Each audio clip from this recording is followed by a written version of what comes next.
It's not a box. It's not a box. It's not a box. You know what time it is? It's Rem Tene time. Welcome to Rem Tene, a Latin podcast using comprehensible input to help intermediate and beginner learners of Latin acquire the language in a fun and compelling way. Remember that we will speak twice in the episode, once slowly with words and phrases occasionally defined in English, and again at a more natural speaking speed with no definitions. If you enjoy this, you can support us on Patreon at Latinitas Animi Causa. The link is in the description. And if you also enjoy this, you can throw in a like, subscribe, and everything else down below. We appreciate it a ton. Although everything in this podcast will be free, your support is what allows us to do what we do. Thanks for joining us, and enjoy the episode. Sat nugarum ad rem, salvete, sodales, haec series est Rem Tene, et series sermonum latinorum ad linguam latinam discendam. Mihi nomen est Andreas, et hodie vobiscum de fabula Pandorae, about the story of Pandora, about the myth of Pandora, de fabula Pandorae loqui velim, qui scriptores antiqui de Pandora scripserunt. Primus scriptor qui de Pandora scripsit fuit Hesiodus. Hesiodus, scriptor Graecus, hanc fabulam Graecae scripsit. Tantum est unus scriptor antiquus qui aliquid de Pandora Latine scripsit.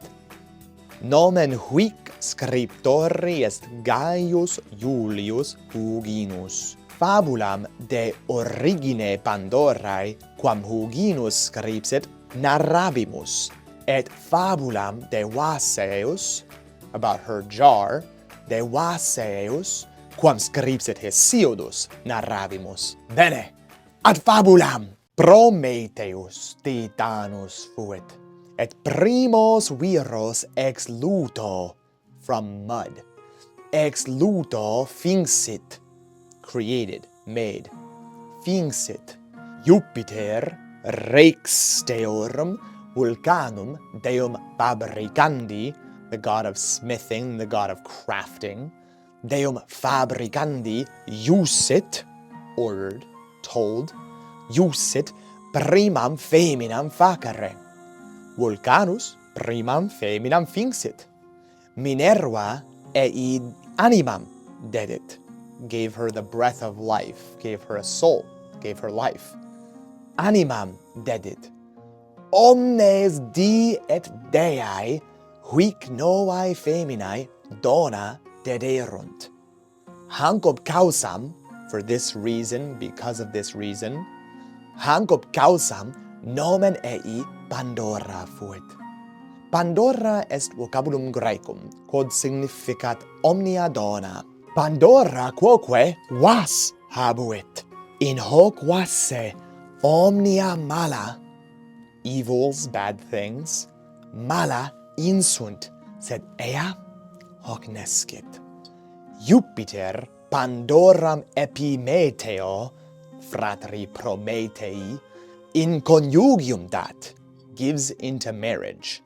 In conjugium dat, Pandora vas aperuit, et omnia mala per totum orbem terrarum, through the whole sphere of the lands, through the whole world, per totum orbem terrarum evolaverunt, flew out, evolaverunt, omnia evasse evolaverunt, praeter spem, except for hope, praeter spem, spes in vasse inest, et homines spem habent. Quid significat haec fabula? Bene, Hesiodus scripsit hanc fabulam significare nos non posse voluntatem Jovis, the will of Jupiter, the will of Jove, voluntatem Jovis vitare, avoid, vitare. Hesiodus quoque scripsit feminas esse causam omnium malorum. Quam foeda notio. What an ugly idea, what an ugly notion. Quam foeda notio. Cur spes sola in vasse inest? Hesiodus hoc non scripsit. Quid putatis vos? Cur spes sola inest? Scribite nobis. Vultisne nos alias fabulas sic narrare? Scribite nobis. De hoc quoque. Bene. Iterum totam rem dicam. Calerius et sine vocabulis Anglicis. Salvete, sodales, haec series est Rem Tene, et series sermonum latinorum ad linguam latinam discendam. Mihi nomen est Andreas, et hodie vobiscum de fabula Pandorae loqui velim. Qui scriptores antiqui de Pandora scripserunt. Primus scriptor, qui de Pandora scripsit, fuit Hesiodus. Hesiodus, scriptor Graecus, hanc fabulam Graecae scripsit. Tantum est unus auctor antiquus qui aliquid de Pandora Latine scripsit. Nomen huic scriptori est Gaius Julius Hyginus. Fabulam de origine Pandorae, quam Hyginus scripsit, narrabimus, et fabulam de Vaseus, quam scripsit Hesiodus, narrabimus. Bene, ad fabulam. Prometheus Titanus fuit, et primos viros ex luto finxit. Jupiter, rex deorum, Vulcanum, deum fabricandi, iusit primam feminam facere. Vulcanus primam feminam finxit. Minerva ei animam dedit. Omnes di et deae huic novae feminae dona dederunt. Hanc ob causam nomen ei Pandora fuit. Pandora est vocabulum Graecum, quod significat omnia dona. Pandora quoque vas habuit. In hoc vasse omnia mala insunt, sed ea hoc nescit. Jupiter Pandoram Epimeteo, frateri Prometii, in conjugium dat. Pandora vas aperuit, et omnia mala per totum orbem terrarum evo laverunt. Omnia e vasse evo laverunt praeter spem.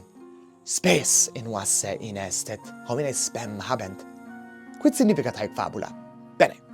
Hesiodus scripsit hanc fabulam significare nos non posse voluntatem Jovis vidare. Hesiodus quoque scripsit feminas esse causam omnium malorum, quam foeda notio. Cur spes sola in vasse inest? Hesiodus hoc non scripsit. Quid putatis vos? Cur spes sola inest? Scribite nobis. Vultisne nos alias fabulas sic narrare? Scribite nobis de hoc quoque. Ut semper patronis nostris apud Patreon, quam maximas gratias agimus. Bene, satis est. Haec hodie habui quae dicerem. Quid vos? Vobis ne placet audire tales fabulas? Nobis scribere potestis apud Apple Podcasts, vel Spotify, vel YouTube, vel etiam situm nostrum habesne lac.com linea inclinans contact. Volumus audire responsa vestra, ergo scribite! Gratias vobis agimus, quod nos loquentes auditis. Speramus fore ut hoc episodion vobis placeat. Curate, ut in proximum valeate set, memento te, Rem Tene, verba sequentur. Aude volabunt. We can thank Erasmus for the whole jar box mix-up. Erasmus took the word pitheos, which means a jar, right? And he wrote puxis, which means a small sort of box. And that's why we say Pandora's box and not Pandora's jar. Thanks, Erasmus. Appreciate it. Thank you so much again, folks, for joining us. Remember to like and subscribe, and go to your local Savers or thrift store. That's where we got this jar. We're not hoarding antiquities. Valete omnes.